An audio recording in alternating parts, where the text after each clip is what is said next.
Hi guys, good noon sa tanan nga nag-subscribe. Ayan. So kumusta? Sorry karon pa ko balik og post sa sa video kay medyo busy ang live. Ayan. So guys, naa di ko'y pangutana ninyo. Um, kung kasi makatupag ani, na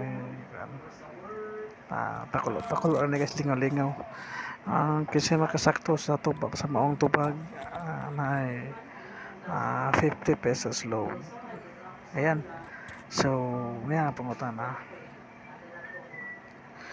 Mao po sa gutom pa dili makabarog sa busog na mapay pagtindog. Hosbon. Sa gutom pa dili makabarog sa busog na mapay pagtindog. Unsa man. And guys, comment mo. Okay, kasi makasakto sa tubag na 50 pesos load. Paunahan na lang guys, paunahan na